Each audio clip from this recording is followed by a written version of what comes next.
My sister transitioned. I can't believe it.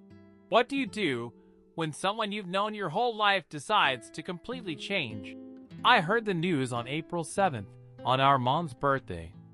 Everyone had gathered at our parents' house in a small town near Boston. It was the same yearly gathering where nothing ever seemed to change. Mom's traditional dishes, Dad's loud laughs at his own jokes, and Olivia, who always brought pie. But this time, things felt different. I don't know if it was just me or if it was real, but Olivia seemed tense. We had just sat down to eat when she suddenly stood up, and I knew something was off. She never started conversations, and yet, "I've got something to say," she said calmly, but I could see her hands trembling. What came next? I could have never imagined. "I've decided to transition. My name is Oliver now." The room went completely silent, like time had frozen. Dad quickly stood up and left the room, slamming the door behind him. Mom started crying. And me? I just sat there frozen. My mind was racing. Olivia? My sister? How is this possible? She had been my best friend, the person who always listened and understood me better than anyone. My brain couldn't process it. It was like getting hit with cold water. I felt trapped between my love for her and anger about what she'd chosen to do. I didn't know how to react. On one hand, I saw her eyes, filled with both determination and fear. On the other, I felt my own fear and confusion. I never thought I'd be in a situation like this. Life had already been knocking me down for years. First the divorce, then losing my job, and now this. My little sister, who had always been my rock, had chosen to make this huge decision. I was completely lost. Why was everything falling apart? Why was everything I loved turning into chaos? I walked out of the room, following my dad. I didn't know what I was feeling at that moment, except emptiness. Olivia's words kept echoing in my head. I paced back and forth outside the house, unable to calm down. I couldn't even bring myself to look her in the eye. Was it fear? Anger? Pain? I didn't know. I had no answers. Reddit user comments, Emotional Wave 77, I get you, man. When my brother came out with something similar, I had no idea how to react either. It's hard to accept right away. I hope you find the strength to support your sister. She's probably struggling too. Transally 23. This is definitely tough for everyone, but remember, she's still the same person you've always known. She might need more support than you can imagine. Boston Dad 5. As a dad, I don't think I could immediately take it in either. But you've got the chance to help someone who helps your sister, not someone who turns their back on her. Skeptical one. I know it's hard. But sometimes people change, and as cliche as it sounds, it's important to give them the chance to be happy. I had a similar experience with my cousin, and a year later, we were able to understand each other. The day after that family dinner, I got home completely wrecked. It was April 8th, 2024, around 10 p.m., when I stepped into my small apartment in Cambridge, Massachusetts. He was still in shock. Everything that had happened during dinner kept playing in my mind like a looped movie. Olivia. Oliver. I couldn't adjust to this new reality. How did this happen? What led her to make this decision? I sat on my couch in the dark, the only sound being the clock ticking on the wall, emphasizing my descent into emptiness. Olivia was more than just a sister to me. We grew up together in a small house on Willow Street, on the outskirts of Boston. I'm 2 years older, but we were always really close. Since childhood, we shared everything, secrets, dreams, and even childhood fantasies about the future.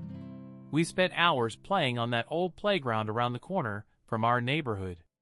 Looking at old photos, I always see Olivia next to me, smiling, with her long dark hair always tied in a ponytail.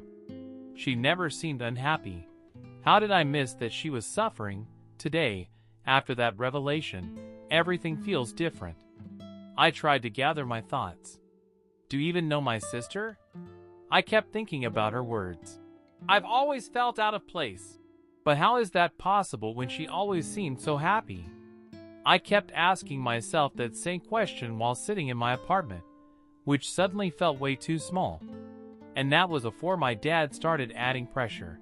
Dad made it clear from the start that he couldn't accept this. He's always been strict and traditional. At 56, he spent most of his life working as a mechanic. He taught us that there are things for men and things for women, that everything has its place. What Olivia is doing isn't normal, he said when we were driving home after that evening. He wasn't yelling, but his words felt cold. Dad had always been an authority figure to me, and I'd always tried to live up to his expectations. But now, I didn't know how to react. Then there was Mom. She's always been softer, but even she didn't know how to deal with this. She's 54 and works as a nurse at the local hospital. I could see her trying to keep it together, but her eyes were red from crying. She was lost. Mom had always supported us, but this time she was scared. She only said one thing. I just wish everything could go back to how it was. Her words echoed in my head. That night, I tried to sleep, but every time I closed my eyes, I saw Olivia. I saw her sitting at the table, looking at us, waiting for our reactions. I saw both fear and determination in her eyes. This wasn't the girl I used to know, but at the same time, it was still her. My sister. I couldn't understand if I'd ever be able to accept her the way she wants to be now. The next morning, on April 9th, I decided I needed to talk to Olivia. We agreed to meet at a cave on Charles Street. It was our favorite place where we used to sit for hours, drinking coffee and talking about anything and everything. But this time, I felt like I wouldn't be able to look her in the eye. I was nervous. When I got there, Olivia was already sitting at a table by the window. I noticed her appearance had changed a bit. Her hair was shorter, and she wore a loose sweater that hid the shape of her body. This wasn't the Olivia I knew, but at the same time, it was her. She greeted me, a bit nervous herself, and we sat down. At first, we talked about mundane things, but I knew the real topic of this meeting was hanging in the air. Finally, I gathered my thoughts and asked, "Why are you doing this?" I didn't know how else to ask, but that's all I wanted to know. Olivia looked at me and smiled a little. "Mark, this isn't something I decided yesterday or even last year. I've always known something was wrong. I tried to hide it, to be the person everyone wanted me to be, but I can't do that anymore." Her words hit me hard. She had felt this way her whole life, and I hadn't even noticed. We talked for more than an hour. Olivia explained how hard it had been living in her body, how she started noticing it when she was a teenager. "Do you remember when he was 16, and I started wearing baggier clothes? I already knew then, but I was too scared to talk about it." I remembered that time. Back then, I thought it was just a phase, a teenage rebellion, but it was so much deeper. Honestly, it was tough for me to take it all in. Every word she said was breaking down the image I'd always had of our family and of Olivia. But at the same time, I felt like I had to understand her. She spoke so openly about her struggle, about how long she'd hidden her true feelings, that I began to question my own judgments. Maybe I just hadn't understood her before. However, the pressure from my dad was still hanging over me. He called me several times that day after my meeting with Olivia, and every time he repeated the same thing. "You can't support her in this. It's not normal." His words were like a heavy burden I couldn't shake off. How could I choose between my dad, who had always been my role model, and my sister, who suddenly turned out to be a completely different person? That night, I couldn't sleep for a long time. My mind was flooded with memories from our childhood. I remembered how Olivia and I used to play in the backyard of our old house. How she always wanted to play pretend games where she was the hero or the soldier. Back then, I didn't think much of it. Now I realize it might have been the first sign that she didn't feel free in her female body. Memories of our childhood kept resurfacing in my mind. When Olivia was little, she always asked me to teach her how to ride a bike, and I remember feeling proud that I could help her. But now, I wasn't sure if I could help her with this. She was standing before me as a completely different person, and I didn't know how to accept it. On the morning of April 10th, I woke up with a heavy heart. I knew I had to make a decision, but I couldn't find the answer. Should I support my sister, or turn away from her for the sake of the family? It felt like life was forcing me to choose between everything I'd known my whole life and something completely new and unfamiliar.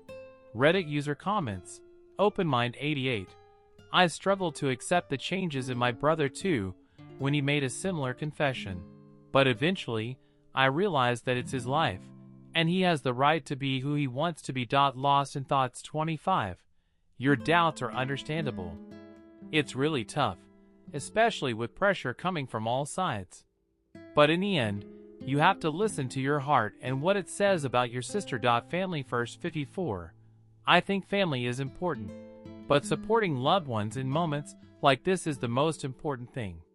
Your sister hasn't changed who she is. She's just showing her true self. Heavy burden 99.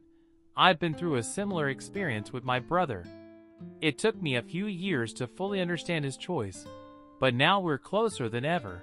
After weeks of doubts and internal struggle, I finally decided I needed to talk to Oliver one-on-one. It had been almost 3 weeks since the day he announced his decision at Mom's birthday. It was a hard time. I felt like I was losing my footing, constantly torn between Dad's expectations and my own doubts. On April 25th, I texted Oliver, saying I wanted to meet just to talk. I couldn't keep living in this state of conflict between reality and my own beliefs about how things should be. We met at a small cafe on Bridge Road, which was almost empty that day, just a few people sitting by the windows. I specifically chose this place because it was always quiet, and we could calmly discuss important matters. I arrived early and nervously scrolled through the news on my phone, trying to calm my anxiety. Oliver was about 10 minutes late, but as soon as he walked in, I recognized him immediately, even though the changes were obvious. He no longer wore the dresses that always emphasized her femininity. Now he was a man, short hair, a sporty jacket, jeans, simple style. But I could still feel the familiar energy. We sat down, and the first minute was filled with silence. I didn't know how to start, and it seemed like Oliver was uncomfortable too. Finally, I spoke. I just want to understand. Can you explain to me why you did this? This question had been haunting for weeks, and I needed to hear the answer straight from him. Oliver exhaled and seemed ready for a serious conversation. Mark, I know this is strange for you. It was strange for me too, for a long time. I can't even imagine what it's like for you to accept this right now.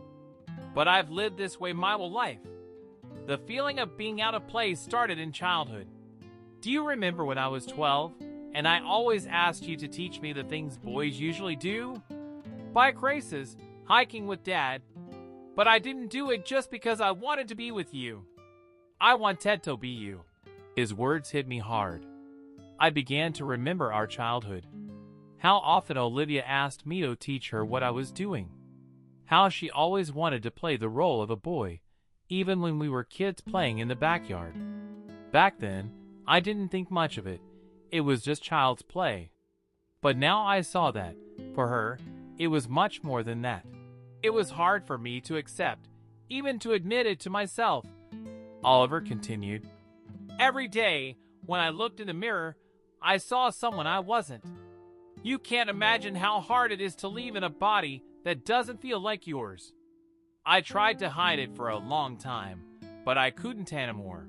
It was tough hearing those words. Oliver explained that he had been thinking about transitioning for a long time, but the fear of how our family would react held him back. He was scared of Dad, scared of losing us. But at some point, that fear became less important than the need to be himself. I listened without interrupting. His story was painful, but at the same time, it opened my eyes. I began to realize just how important it was for him to find his own happiness. He had lived his entire life hiding his true feelings, and it was unbearable. In that moment, I understood that my doubts about his decision weren't as important as his need to finally feel free. With that conversation, I slowly began to understand that his decision wasn't about us, about Dad, or society. It was about his own life. Oliver mentioned that he had started the process of changing his documents, and that legally becoming a man gave him a sense of finally taking control of his life. I could see how his face lit up when talked about it. It was a happiness I hadn't seen in him for a long time. When we finished our conversation, I didn't feel the same heaviness in my heart as before. Of course, this was all new to me, and I couldn't say that I fully understood everything, but I felt relieved that Oliver was being open with me. We agreed that we'd stay in touch and wouldn't let this decision destroy our bond. Later that same day, April 25th, I met up with Jake, my best friend. We went to our favorite bar in Harvard Square, where we'd often hung out since our college years. I told him everything that had happened over the past few weeks, about Oliver's revelation and how it had impacted my life. Jake listened carefully without interrupting, and then, surprisingly, he said, "You know, I actually know a few people who've gone through something similar. It's not as rare as you might think." His words surprised me. I had always thought this was something rare, something unusual that only happened in the news or movies. But Jake explained that at our university, Harvard, he knew several people who had also transitioned, and it helped them find themselves. He told me the story of one of his acquaintances who struggled with his identity but became much happier after transitioning. "Mark, you can't live for someone else. Your brother is doing what he needs, and you can either support him or push him away. It's up to you, but I'd recommend giving him a chance." Jake's words struck a chord with me. He was right. I couldn't force Oliver to fit my idea of who he should be. I had to let him decide how to live his own life. That conversation with Jake was important for me. It helped ease my inner tension and allowed me to look at the situation from a different perspective. Jake had always been a rational one, and his support gave me the confidence to back Oliver. After that evening, I decided that I would stand by my brother, no matter what Dad or anyone else said. I didn't want to lose Oliver because of my own prejudices or fear of how others might react. I realized that this was his life, and I needed to support him on this journey. It wasn't easy, but I knew it was the right thing to do. Reddit user comments, "Supportive since 90. It's so important that you took the time to listen to him. I remember when my sister took a similar step. It was hard at first, but now I can't imagine her any other way. Open eyes for all. I'm glad you didn't give up at the start and gave your brother the chance to explain. So many people just turn away, and it hurts both sides. Your story is an example for many. Harvard Life 13. I also went to Harvard, and it's true. A lot of people there went through similar experiences. For many, transitioning was the only way to find real happiness. Skeptical minds. I can't imagine how hard this must have been for you, but supporting your brother is the best decision. They need support from those closest to them, not judgment. When I arrived at the family gathering on May 15th, it felt strange. It was my father's birthday, and we had gathered in the same house on Willow Street where we grew up. However, this time, there was tension in the air. It was the first family gathering since Oliver announced his transition. It became clear to me that Dad hadn't invited him. This made me furious. I knew the time would come when I'd have to choose between my father and my brother, and that day had arrived. There was a weird atmosphere in the room. My father, as usual, sat at the head of the table, joking with friends and relatives, but his eyes kept glancing at me. I could tell he expected my silence. My mom was quiet and nervous, as if she feared a conflict was about to explode. She was trying to maintain a sense of normalcy, but I could see how difficult it was for her. It was unbearable to sit there, knowing that Oliver, my brother, couldn't be there simply because he was being ignored. Dad avoided any mention of Oliver and clearly didn't want anyone to bring up his name. Finally, I couldn't take it anymore. I stood up and directly asked my father, "Why isn't Oliver here?" The whole room fell silent. It was like an electric shock passed through everyone. My father slowly turned home and said, "Because he's no longer part of this family." His words hit me like a punch. "What do you mean, not part of this family?" I replied, "He's just as much a part of this family as anyone else here. If you can't accept him, then I don't see the point of staying." I felt like I was speaking for everyone who has suffered from prejudice and cruelty because of their identity. My father looked at me with shock and anger in his eyes. "You're willing to destroy this family because of his strange behavior?" he asked sharply. This was a moment of truth. I had always seen him as an authority figure, but this time, I was ready to cast aside all the old prejudices for the sake of Oliver. "If you can't accept Oliver, then that's your problem, Dad," I said calmly but firmly. "I won't take part in family gatherings while you continue to ignore him. He deserves support like any other member of this family." I turned to my mom. Her eyes were filled with tears, but she remained silent. I knew she couldn't choose between us either. I walked out of the room, feeling my heart pounding. I left the house knowing that I could no longer live by someone else's rules. My relationship with my father had changed forever, but I knew I had made the right choice. Oliver deserved support, and he was ready to be there for him. Reddit user comments, breaking traditions. That's a really brave move, Mark. Not everyone is willing to stand up to their own father for the sake of what's right. Your brother will definitely feel your support. Lost and found 87. My father couldn't accept that I was transgender either. We didn't speak for 3 years, but eventually he came around. It's hard, but sometimes it's the only way. Family is family. You did the right thing. Family should be supportive, even when they don't fully understand. Oliver is lucky to have a brother like you. Support the change. This is a story of true love for family. Thank you for sharing. I've also faced conflicts with my family over a similar situation, and your words inspire me to keep fighting for myself. What would you do if a loved one transitioned? Have you ever faced a similar situation in your family? Share your experiences in the comments. I'd love to hear your stories.